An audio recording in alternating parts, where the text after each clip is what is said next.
I think that you can't really do something the best if you don't really understand the purpose behind it. They get trapped in wanting to do what other people do, or they worry so much about other people, and they kind of sabotage themselves. With me today, I have Gabrielle Itto. She's a website and graphic designer that is backed by psychology with every single design. And today we'll talk a lot about design, and we'll talk a lot about psychology and how to approach these things, and what is working, what is not working, and the stuff that you want to kind of take away from this conversation and implement it in your business as soon as possible. Gabrielle, how are you feeling today? I am wonderful. Fantastic. Now, I'm doing very good. Now, before we get into the nitty-gritty of these things, can you walk me through your journey? How did you start, and how did you get to where you are today? So I started when I was 10 doing design for a website called Neopets. And it was really fun because like my friends and I would do contests and stuff like that, and we coded with like HTML on like these things called pet pages. And what it really was there was like a whole market where you could, sell things, trade things, auction things. And I was a neo billionaire when I did it. It was very fun to play, and I was very addicted. I went into nursing for a little bit, and I ended up switching majors to psychology. And then after psychology, I started working a lot more with people's websites and stuff like that. And that ended up being a business now. So that's how Ellable kind of like came apart. So as someone who is clinically diagnosed with autism and ADHD, I didn't really have a lot of friends growing up. And people were kind of like not understanding of the things that I liked, and my sense of humor was kind of different. But if you understand it, you understand it. So, yeah. So for a while, I struggled because I was like bullied a lot, had a lot of things happen to me where people were not really nice. But I decided to take all these things together and just make something beautiful out of it, and just show people that no matter what walk of life you're in, neurodivergent, autistic, ADHD, it doesn't matter. Those labels don't have to define you. You can just be who you want to be and do the things you love and make a living off of it. So, yeah. So it sounds like it was the way that you got into business was through the lens of psychology. So when you're doing your designs and all these things, you kind of bring these things together. So it doesn't just look aesthetic, it also has some purpose behind it. Can you walk me through your design approach? Like, how do you, if someone comes to you and says, you know what, I need to redesign this website because it doesn't look good, what are your first steps to define good, bad? How do you do that? Yeah, so I do a mind map session with everybody. I offer a free mind map. It's like 30 minutes. And really, we get to the core of the purpose of whoever is reaching to me. So I think that you can't really do something the best if you don't really understand the purpose behind it. And I like do it in a way that I like to, it doesn't matter what walk of life you are in. You might not even think that you are a purpose driven like company, but if you come to me, there's always a core. So I try to find the core of things, and I kind of pick your brain, and like I ask you a lot of questions that are kind of like psychological to kind of understand. And I have a trademarked map that I do virtually with people. And it's kind of like I keep going through and I just kind of like build off of what you're telling me. And I look for like the subconscious thoughts. I look for things in between that you're sharing with me so that I can target the things that like are very important with the design. So like that's why when you go to like a website that I've made, it's very much reflective of the person that I'm working with. It's not just something I was like slapped together and it's there. Like you actually know you're getting something that's your voice. And then another thing I do is I meet with them time and time again to make sure that it is aligned with what they're wanting to do. And when you're going through your mind map process, Mhm. how do you um, how do you go about solving a challenge where what the client is asking and what you know that is this will not work, there is like a clash? How do you go around those situations where like I need to show you that what I know what you have in mind, I feel like that's not the right way of doing it? Mhm. So I know there's always going to be a right way and a wrong way. So when I work with them, it's as closed as they want to be. If they're going to be closed off, I'm going to try my best to understand what they need but I can only do so much. I can only do what they allow me to do. So if it gets to a point where they're like, oh, well, this is how I feel, and I don't clash with it, I take applications. So I can't work with everybody. And that's what being a purpose-driven brand is. Like, it's not, it will be counterproductive for both of us to work together if the person is not willing to work alongside me. For example, I had somebody who reached out to me maybe like a week ago, and they wanted me to do a ton of things that were not aligned with what I work with. Very sweet lady. But then she got upset because, I just couldn't work with her. Like if I am going to work with somebody, it has to be aligned. That is very important because it's counterproductive for both of us.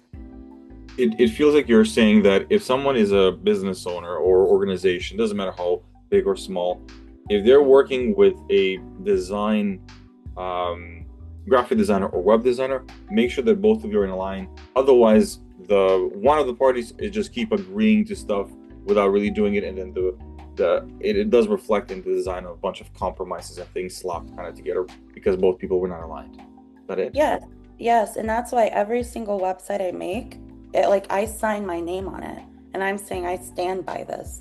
So I'm not going to sign my name and say I stand by something that I don't agree with.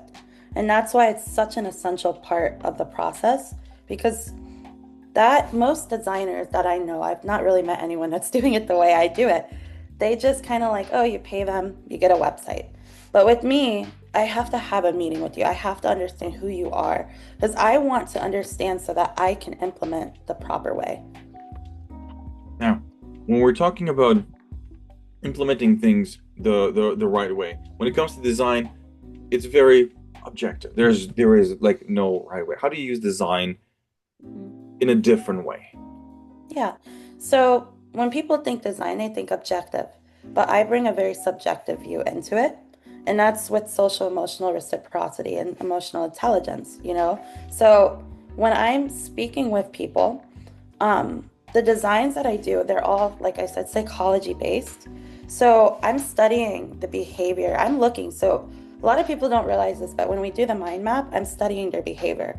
As somebody who used to be a psychometrician, I know how to like look at the behavior and kind of like interpret this person and like if they try to deceive me, I know, So I just kind of like try to look and see. So it's not just the words they're telling me, it's also the behavior. So I'm like, I used to work kind of like a behavior analyst for someone. So I I know a lot about behavior. And what I do is I take the behavior, I take the psychology, and I implement it into the site of what they're kind of trying to achieve. So I'll take those things, I take their purpose, I take who they are as a person, and I convert that into a canvas on the website. Is an interesting process and definitely like a different way of combining all these things together. Now, I think um, easier said than done in that equation is the purpose driven. How do you help people find the purpose? What are some things that business owners can start thinking to identify what is their purpose? So everybody I work with, I have a genuine connection with. Like it's genuine. It's not transactional. Like, yeah, they pay me so that we can sustain each other. But it's more or less, it's not transactional. And sometimes people go to Ellable and they're like, oh, this must be super expensive because it looks like a very expensive like website designer. But I work with everyone and I try to meet them in the middle. And I really am corely grounded in purpose overall, purpose and psychology.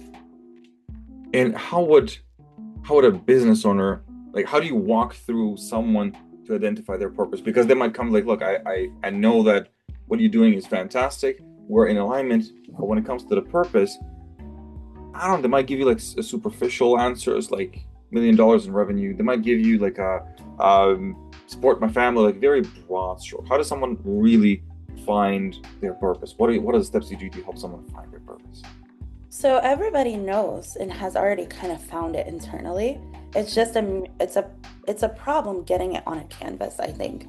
So when I'm talking to them again, I'm studying their subconscious thoughts. I'm trying to understand like why are they behaving this way? Like little things like even when I'm talking to them and they move their eye a certain way. Like I'm reading through all of that while we're working together. you know? So I try to understand, like, because I used to work with also a forensic school psych for a while. So I kind of take forensic psychology principles and I apply it when I'm meeting with them for that mind map.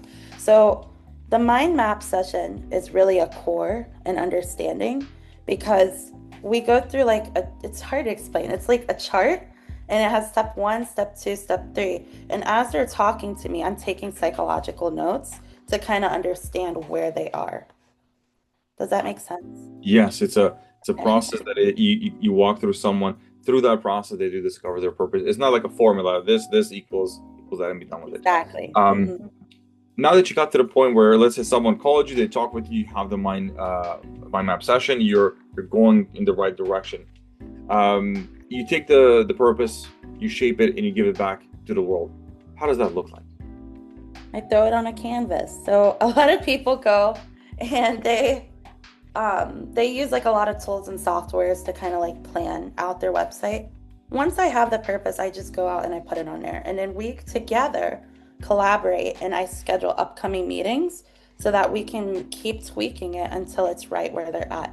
And while a lot of people might charge extra for like tweaking and updating and all these things, since I'm so purpose aligned, it doesn't impact me to have to keep like doing the tweaks for people. So that's why also it's such a big deal to me to be aligned because I don't want to have to work with somebody who is like, you know, like every 2 seconds making a tweak because we're not aligned, you know? So if we're aligned, I can clearly update it regularly and it's going to be enjoyable for me and for them. But like, if we're not someone who's going to work good together, it's not going to be purposeful, it's going to be materialistic, and it's not going to be something that helps change things. So, Now, if let's say you're in a situation, you probably were in a situation like this where you did take the purpose, you shaped it, you put it on the canvas, you made some tweaks. As you're making the tweaks, you're noticing that the client is just making compromises for the sake of finishing this and getting to the finish line. Um, how do you approach that situation? Do you stop them? Do you say like, let's kind of reevaluate this whole thing? I don't just want to cross the line with a project that is just it is what it is. How do you make sure that they actually see the stuff, see the purpose being developed on their campus website? so I keep it real 100 with everybody that I meet. So I tell them, tell me what you hate, tell me what you like. That's literally like my motto, like when I talk to people I'm working with. And sometimes they need the whole site redone, and it's okay. I don't mind it. It's not a big deal to me. Honestly, it really does not impact me because I want it to be aligned with them. I really I care about them and I want it to be right. So I've had people where I've had to change the site 3 times because they changed it and they've even admitted to me, hey, I know I said I liked this, I know I wanted this, but this is not it. And it's okay because we're human and we're going to change our minds sometimes. So I understand that. So you would change it if you need it, but you'll be, 100% real throughout their whole process that, this is where we're going. And if they want to change it, it's all right as long as we're both in alignment. But if someone just comes up with things that are not productive or in alignment, it's not going to end to, the website is not going to be a good looking website. Now, when we're Yeah, talking about, bluntly put, yeah. yeah, You look um, trash. when we're looking at, let's be specific about some of the websites. So what are some of the website design components or elements that you're seeing in 2025 that are trending, that are really good to do, that websites should include, and what are things that they should definitely start removing because it's not being useful anymore? So I have been coined the originator of storytelling design in like web design and development and stuff. So if you look on Google and stuff, you'll see that they say I'm the one that made storytelling. So I'm the kind that really likes to tell stories and stuff. So I like to kind of think in like a picture, if that makes sense. So all of the designs that I do, it tells a story. And I think it's good, but I think sometimes it can be overdone a little bit if that's repetitive. So the thing that I see often in design that I think people need to adjust is just being authentic, like with what they're posting. Like, don't just copy Yeah. You were saying to be authentic, do not just take something from someone that you saw that it looks nice and kind of include it into your website. Don't be repetitive, but use the storytelling website kind of strategy.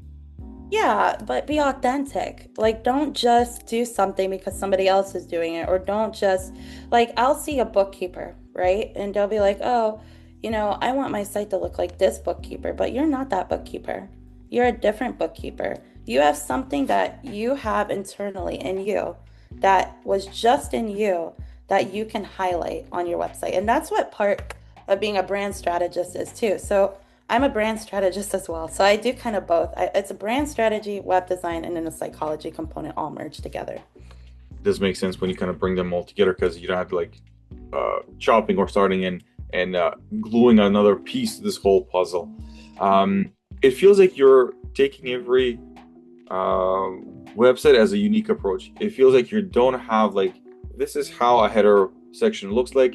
This is how a about us section looks like. This is how a service page looks like. It sounds like you're saying every single one is different, unique, based on that conversation you have with clients at the beginning. Is that Yeah. it? Yeah. So for example, I have a client right now. We just finished like her site yesterday. And, we put the about page together and it's not conventional. It's not structured like a typical about page. But if you think about the way we structured it, there's a lot of psychological like aspects of it. But there's also like a lot in it, like SEO. I know people talk about SEO and stuff. That's a whole different ballgame, but I can incorporate it all together to kind of make sure that, when people go to it, it's unique. It's not the same thing. And that's what makes people stay. And from a search engine optimization standpoint, the longer they stay on your page, the better. It's interesting because you're saying like because they go it's unique. Uh, just because it is unique, they stay longer and they read, which does impact your SEO score because it's something they've never seen before. They keep scrolling, they keep looking at stuff, which is interesting as one of your philosophies. I know that you mentioned off camera that something beautiful can be made out of everything. Something like that is applied in this about page that you were talking about. Now, walk me through a little bit more around that sentence. Something beautiful can be made out of everything. Yeah. So, okay, when I say that statement, it goes really deep for me. So, for me, as someone clinically diagnosed autistic and with ADHD as well, like I had a lot of people kind of doubt me and make me feel like, oh, you can't succeed, you can't do the things that you need to do. But I had the decision. I had the decision to take hold of that and say that I am these things. Or I can say, oh, I'm Gab. I am Gabby. I am the person who like thinks of these things. So for me, I think that you can take anything, but you just have to have an inner knowing and trust yourself. Because if you trust yourself and you know like what your purpose is, you can take anything and make it beautiful. Like for a joke, I took a piece of pocket lint one time and I made a website of it and I just made it look nice because I gave it purpose, the pocket lint. You can give anything you want purpose and how you want it to be purpose. But, and that's the beauty of creativity and the beauty of being able to canvas things. Like you can make anything out of like whatever you want. But I think a lot of people, they get trapped in wanting to do what other people do, or they worry so much about what other people think. They're trying to people please, and they kind of sabotage themselves. So when people work with me, I want them to feel inspired, and I also want them to know you can take anything and just grow it. So to answer your question more directly, I feel like when you have an idea, your idea should not be somebody else's idea. It should be what you were called to do and the purpose that you were called to, like, kind of like initiate. I don't know the word, but you know what I'm trying to say. Yeah, it's like you're like that example of the bookkeeper. You're just comparing other bookkeepers. You're just comparing their price points. You're just comparing their websites, or you're looking at a bigger bookkeeping agency and what they have structured and what are the blogs they're writing. And you're saying you're losing your purpose and Yourself. yeah, Hmm. yourself. You're doubting, you're diluting it so much that when you're saying something beautiful can be made out of everything, you're saying everyone has something in them, but we can make it beautiful, we can grow it. stop comparing and looking at what someone else is doing and trying to mimic and bring that into your world. In essence, it's not just about the website design at that point. Yeah, it's a purpose. It's a purpose. Now, authentic, genuine purpose. When we talk about these three things, authentic, genuine, purpose, very rarely AI is in the conversation. So typically it's on the other spectrum. Now AI has entered the world of design. I know there's a lot of opinions around that, but do you use AI? And if so, how? And if not, why? So for all of my designs, I code them hand. I do them. But I will use AI to refine things every now and then if needed. I'm not going to lie and say I don't make use of the tools around me. Of course I do. I mean, it helps with speeding things up. It's great. But I think that what sets me apart in this AI society is I actually do it and then I'll have it refine if needed. So I think that a lot of people try to get AI to think for them or to have that emotional, intelligent piece, but it's never going to be on the same wavelength as a human being, you know? It's the opposite of what people think in their approach. You're saying I make it and then AI refines it, as opposed to someone goes into AI, gets the idea and starts from that point. And you're saying because of that, they don't have the emotional intelligence. Like the AI doesn't have the emotional intelligence, it will give you something generic, which will not stand out, won't be authentic. Every single idea you see, I've made it in my mind. Like AI does not do any of my ideas. I make my ideas on my own. That's just me. That's something that I love. I'm a creative person. I like to create and I'm very visionary in a lot of different ways. I like to see like what can be done, especially from a technology standpoint, to like grow and make things better. When someone says they've used, I forgot the cursor or the other ones, that they use those to completely create the website, or they've created the skeleton of the website, the framing, the blueprint, whatever you want to call it, and they give it to you. Do you start working on something like that, or you're saying this will be a very generic approach that whatever I kind of do with design, it will never be with purpose. It will always be a clone, a copy of something not authentic. Or you see yourself that maybe that is a way of speeding up at least some of the stuff when we use AI in web design? So I focus on handcrafted design. So I'm not gonna say that if somebody approached me, I've not had it happen like that before, but if someone were to ask me, it really is individualized. So I'm just gonna use my tools to make things better, but faster, but it's probably gonna be completely remodeled. I might use it as a canvas, but it's gonna be completely remodeled, most likely, because I like to transform things. So like if somebody starts with me with something like an AI template or something, I'm probably not going to just keep it that way because again, I'm signing my name on these things. I can't have my name attached to something that's templated, So I'll restructure the whole thing. That way I know that it's them. It's not just generated. Because I've never seen it where an AI has built something that's really like the person that's there. Like I have yet to see it. And I've had companies reach out to me and ask me about making emotionally intelligent AIs before and stuff. And I just don't really contribute because I think that the human piece is very important. I think that it's good to have tools and stuff like that, but I think the human piece is really important too.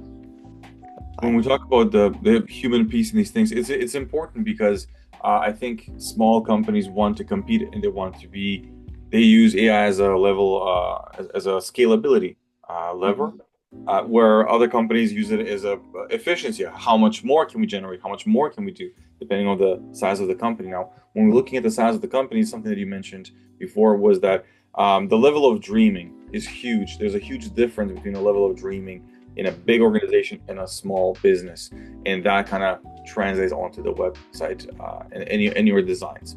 Can you tell us a little bit more about that? How does that, so that people can take away something from it, depending where they are, to see like what else can really impact their business when they're feeling too big or too small, or when they're approaching these things. Yeah. So I am a very big dreamer. I like to dream very big. When I was younger, there's so many ideas that I would have. And now they're actually like actual ideas that have happened. I'm like, wow, I could have probably been rich right now, like super, super rich, big dog rich. But anyway, like anyway, I would say that I like to dream really big. So I will, I'm sorry, reiterate your question again. I'm sorry. I was No, no, I got started. I would So say the level of dreaming you were saying off camera, the level of dreaming is huge between a small company and a big company, and that usually translates into design. Walk us mhm. through the difference between what you've seen with big companies, their dreams, and small business owners. Yeah, so what I was gonna say is it doesn't matter like who they are. Like I was this small kid like dreaming this big, right? Like there's people, it doesn't matter if your business is like not launched yet. It doesn't matter if you're a big dog business, like I want everybody to have equal access to being able to dream and live in the purpose that they have for their life. So like when they come to me, I'm not going to put you down if you are a smaller business. And that's something very unique to me because I have a lot of great people on my side. Like I'm the CBXO for Golden Rule. I mean, I have done I have a lot of connections with great people, and they're willing to help me and collaborate if needed. So if I'm not the right one, I'm honest. I'm going to tell you I can't help you, but I'm going to connect you with the right people. But it doesn't matter where you're at. I'm always going to meet you in the middle, small or big. It doesn't matter. Because I think small businesses, especially, they're very important. They're integral in growth because if you're a small business, you are the future of our society. And it's a place where you need the support to get it to the next level. The small businesses come up with these, disruptive ideas and things that will become norm in 15, 20 years or whatever it might be. So having the Yeah. support and having, dreaming big in the beginning, there's nothing wrong in that because, like you were Yeah. mentioning, some of the dreams can eventually become reality as long as you are dreaming big, you're doing those things, you're working on them every day. Yeah. Um, Mhm. yeah, I was gonna say, if someone listens to this and they like, wow, this is fascinating. I really like this different and unique approach. How do people get a hold of you? Ellable.com/bookwithgab. Very easy. I'll let it. ELABLE.com, 1L, /bookwithgab. And I have a lot of options. I have networking. I purposely keep my calendar open because I want to be able to have everyone be able to meet with me if needed. And I don't plan to change that like ever. Um, it has become a little hard over time, but I will say that I'm making balance with everything. So if there might be a wait list, but it's okay because I want to have that one-on-one connection when it does become time. And if somebody wants to invest in their business and make their business grow and achieve their dreams and do the things they want to do, they don't mind waiting. So, yeah. Mhm. Thank you so much for the time. Thank you so much for sharing all these things and giving us the belief that if you dream big, if you have purpose, these are the things that are not just fairy tales. These are the things that you have to have in your business because this is what makes it unique, authentic, to stand out and to really have a business impact, not just something that you feel like it's untangible. It does have tangible. It does materialize and is you something that you do in all of your web design. So I appreciate your time. Thank you so much for sharing all these things, and I wish you all the best.